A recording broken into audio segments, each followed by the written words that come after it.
नमस्ते बच्चों।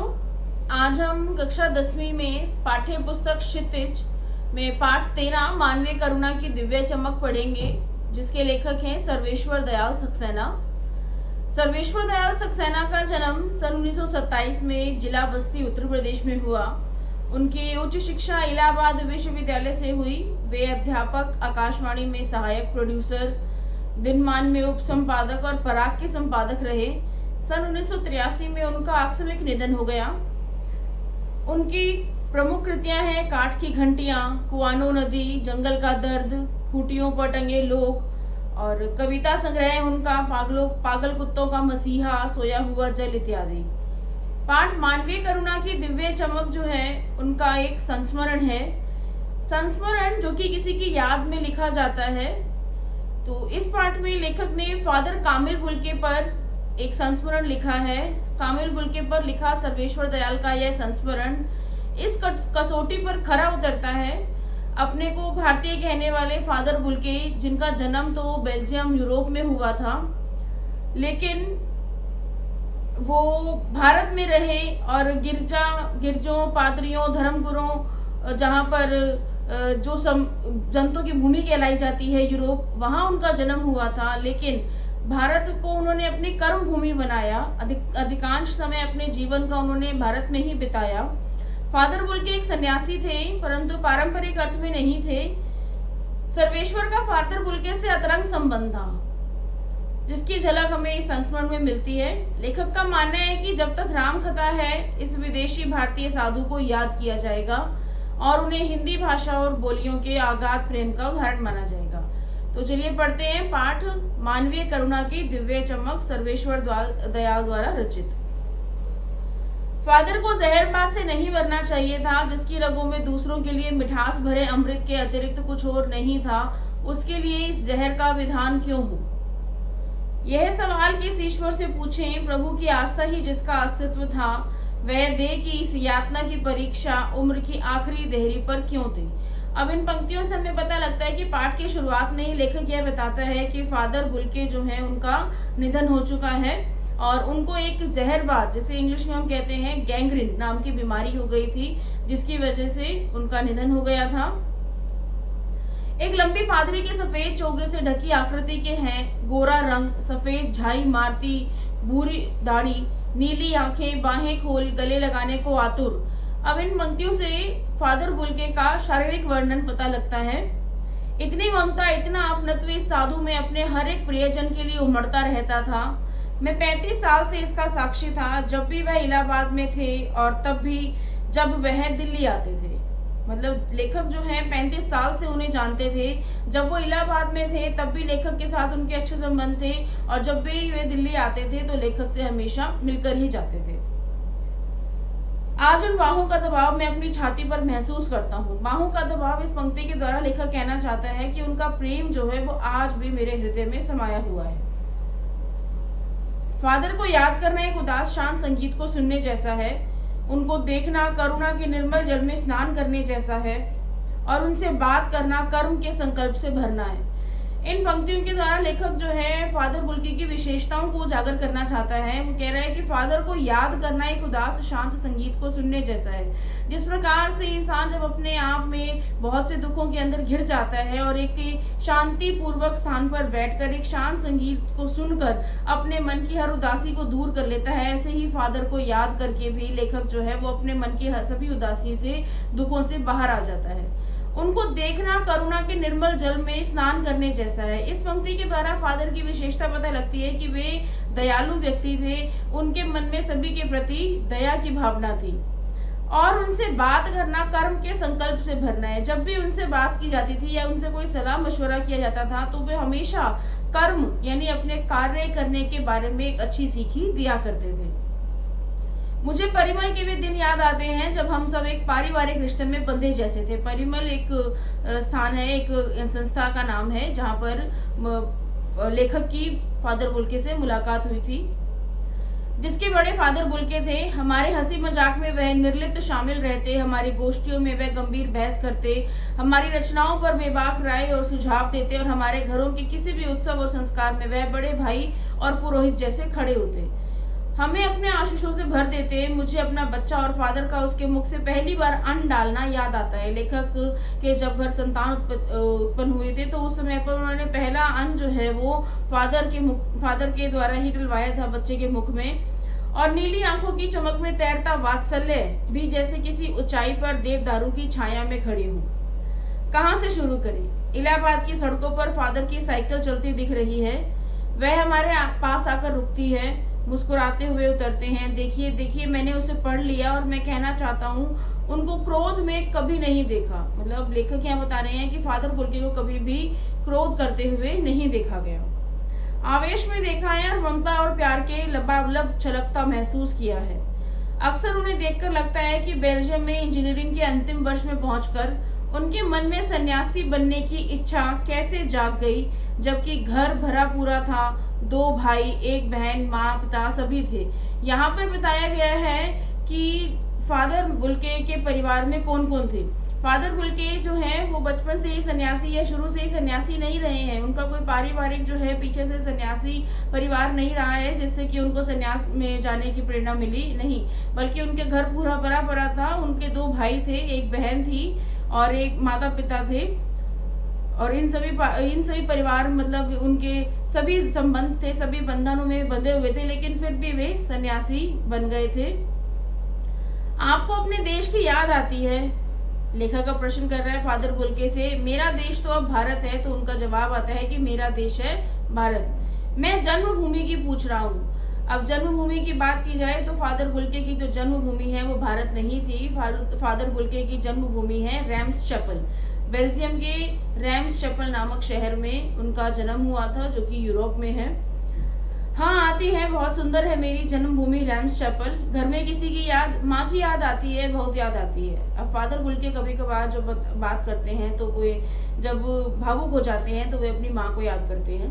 फिर अक्सर माँ की स्मृति में डूब जाते देखा है उनको। माँ की चिट्ठियां अक्सर उनके पास आती थी। अपने अभिन्न मित्र डॉक्टर रघुवंश को उन चिट्ठियों को दिखाते थे। पिता और भाइयों के साथ के लिए बहुत लगाव मन में नहीं था। पिता व्यवसायी थे, एक भाई वहीं पादरी हो गया था और एक भाई काम करता है, उसका परिवार है। बहन सख्त और जिद्दी थी, बहुत देर से उसने शादी की। फादर को एक आध बार उसकी शादी की चिंता व्यक्त करते उन दिनों देखा था। भारत में बस जाने के बाद 2 या 3 बार अपने परिवार से मिलने भारत से बेल्जियम गए थे। मतलब जब भी फादर बुल्के भारत में आए थे बेल्जियम से, उसके पश्चात वे केवल 2 या 3 बार ही बेल्जियम अपने परिवार से मिलने गए थे। अन्यथा उन्होंने सारा समय जो है अपनी मृत्यु तक भारत में ही अपना समय व्यतीत किया। लेकिन मैं तो सन्यासी हूँ, आप सब छोड़कर क्यों चले आए? प्रभु की इच्छा थी, वह बालकों की सी सरलता से मुस्कुराकर कहते। माँ ने बचपन में ही घोषित कर दिया था कि लड़का हाथ से गया। अब फादर बुल्के जो है अपनी आप बीती सुना रहे हैं, अपने बचपन के बारे में बता रहे हैं कि उनकी माँ ने पहले ही उनकी हरकतों को देखकर, उनकी गतिविधियों को देखकर कह दिया था कि लड़का हाथ से गया। और सचमुच इंजीनियरिंग के अंतिम वर्ष की पढ़ाई छोड़ फादर बुल्के सन्यासी होने जब धर्मगुरु के पास गए और कहा कि मैं सन्यास लेना चाहता हूँ, और एक शर्त रखी, जो सन्यास लेते समय सन्यास इच्छा रखने वाला शर्त रख सकता है कि मैं भारत जाऊंगा। मतलब फादर बुल्के जो हैं वो इंजीनियरिंग के अंतिम वर्ष की पढ़ाई कर रहे थे और उनके मन में अचानक ही सन्यासी बनने की इच्छा जाग जाती है, तो वे सन्यास लेने के लिए धर्मगुरु के पास जाते हैं। जैसा कि वहां पर एक परंपरा या रीति रिवाज हम कह सकते हैं कि जो भी सन्यास लेना चाहेगा वो अपनी एक इच्छा रख सकता है। तो इस इच्छा के अनुसार उन्होंने कहा कि वे भारत जाना चाहते हैं।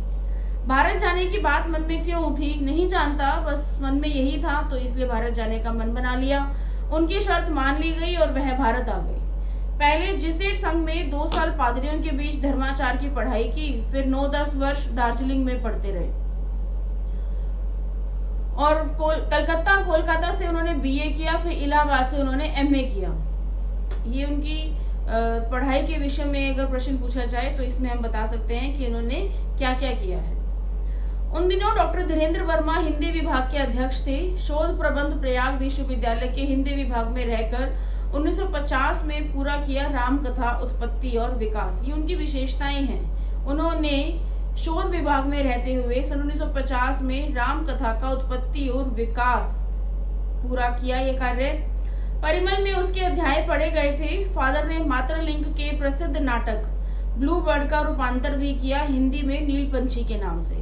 उन्होंने मातृलिंग जो हैं इंग्लिश के, हम कह सकते हैं कि अंग्रेजी के जो कवि रहे हैं, अंग्रेजी के जो लेखक रहे हैं, उनके द्वारा रचित एक प्रसिद्ध नाटक है ब्लू बर्ड, जिसका फादर बुल्के ने हिंदी में अनुवाद किया था और उसका नाम रखा था नील पंछी।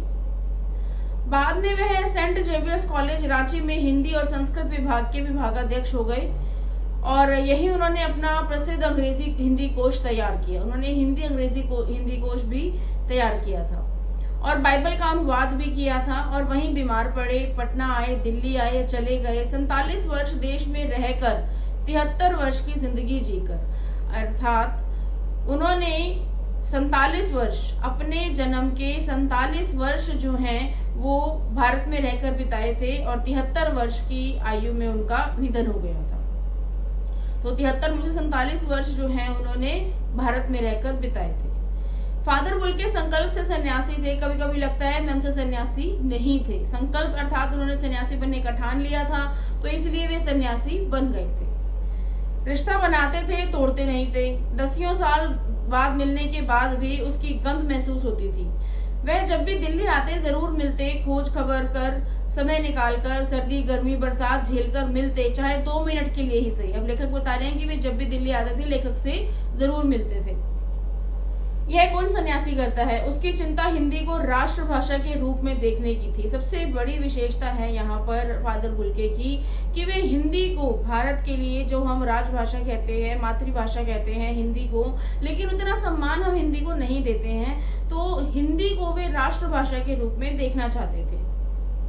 हर मंच से इसकी तकलीफ बयान करते, इसके लिए काटे तर्क देते। बस इसी एक सवाल पर उन्हें झुंझलाते देखा और हिंदी वालों द्वारा ही हिंदी की उपेक्षा पर दुख करते उन्हें पाया गया है। अन्यथा वे इस बात से दुखी होते थे कि भारत में रहने के बावजूद भारतीय जिनकी मातृभाषा हिंदी है वही हिंदी की उपेक्षा करते हैं, वही हिंदी का प्रयोग करने में शर्म महसूस करते हैं। तो इसी बात पर उन्हें कभी कभी क्रोध करते हुए देखा गया था।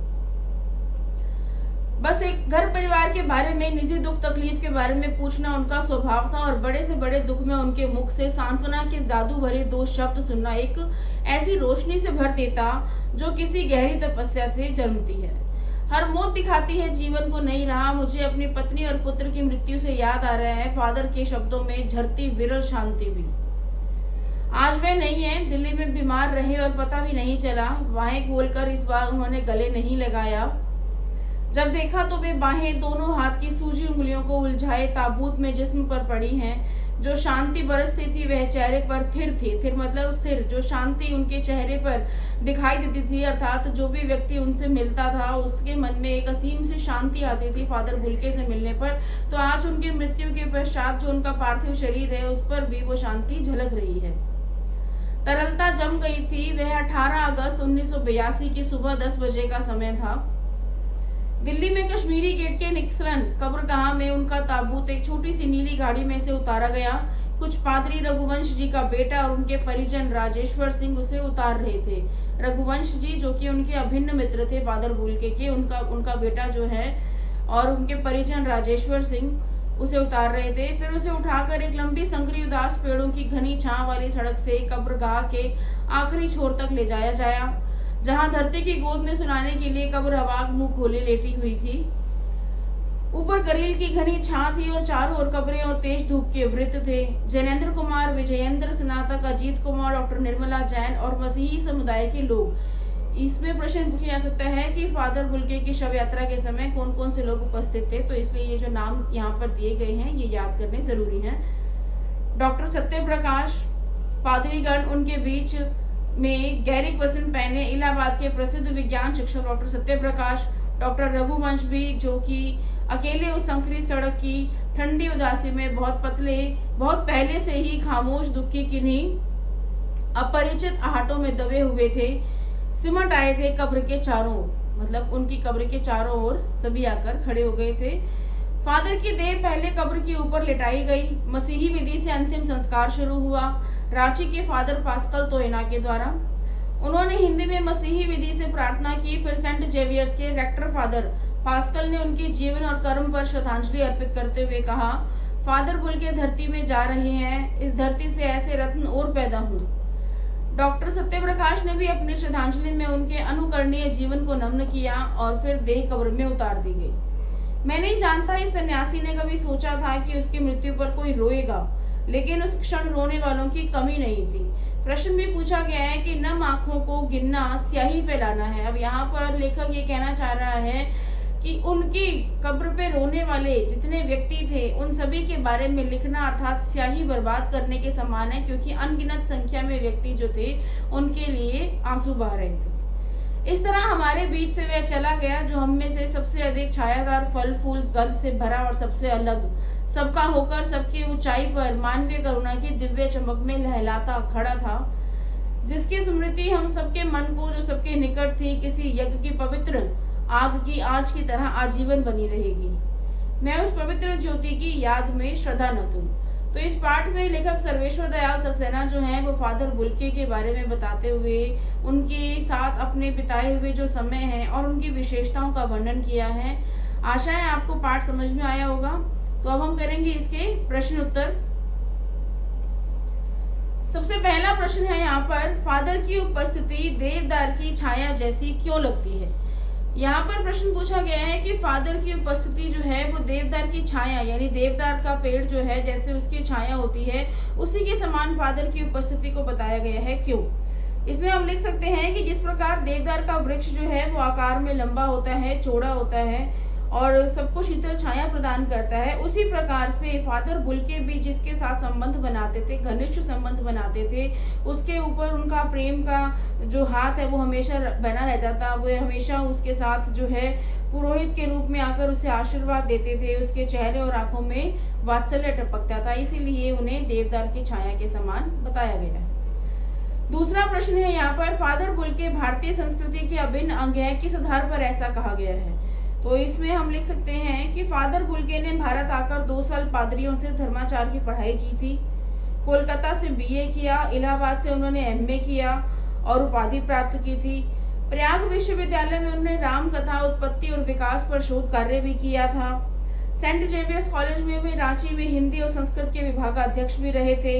हिंदी से उन्हें विशेष लगाव था और हिंदी को राष्ट्रभाषा के रूप में भी देखना चाहते थे।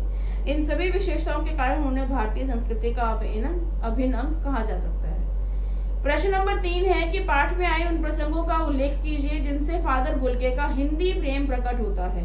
अब हमें ये बताना है कि कौन कौन से प्रसंगों से हमें पता लगता है कि वे हिंदी से प्रेम करते थे, हिंदी भाषा से। तो इसमें हम ले सकते हैं कि सबसे पहले तो फादर बुल्के जो है वो हिंदी को राष्ट्रभाषा के रूप में देखना चाहते थे, इसके लिए वे चिंतित रहते थे। वे जहाँ भी जब भी किसी मंच पर जाते थे अपने इसी तकलीफ को उसी मंच के द्वारा बयान करते थे, और हिंदी के क्षेत्र में भी होकर जब लोग हिंदी प्रयोग नहीं करते थे तो ये बात उन्हें मन में खटकती थी, और हिंदी को राष्ट्रभाषा के रूप में जो देखने की उनकी इच्छा थी, इसी चाह के द्वारा हम कह सकते हैं कि फादर बुल्के जो है वो हिंदी से प्रेम करते थे।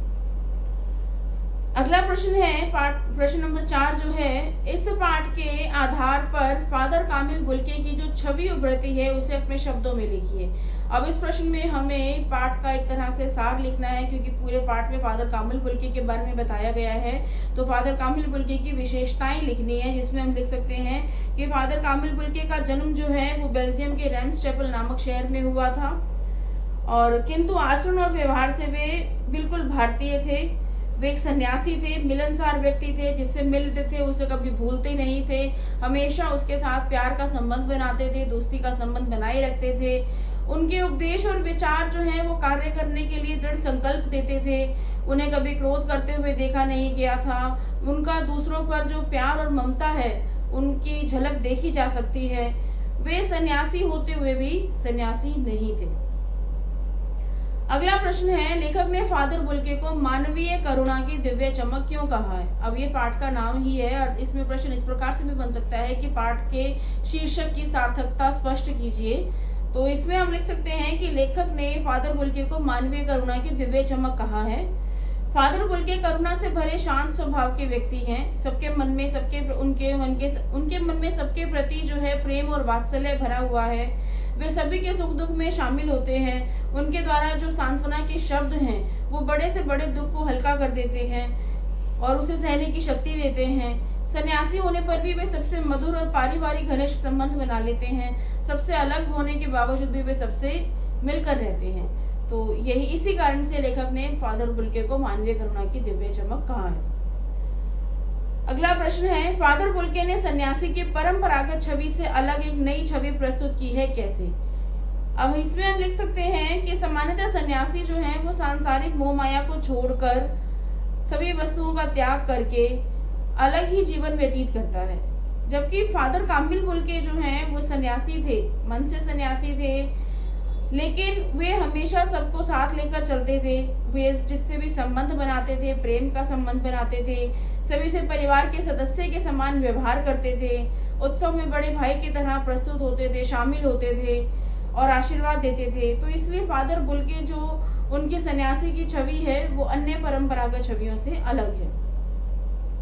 अगला प्रश्न है, आशय स्पर्श कीजिए जिसका क भाग है, नम आंखों को गिनना, स्याही फैलाना है। जैसा कि पाठ में भी बताया है कि प्रस्तुत पंक्ति का आशय जो है, इसमें फादर बुल्के के इस संसार से विदा होने के बाद एक या दो आंखें उनके लिए नहीं रोई थी, बल्कि सैकड़ों आंखें थी जो उनके लिए रो रही थी। तो इसका अनुमान लगाना और उनके चाहने वालों के बारे में लिखना जो है वो व्यर्थ में ही स्याही बेकार करना है।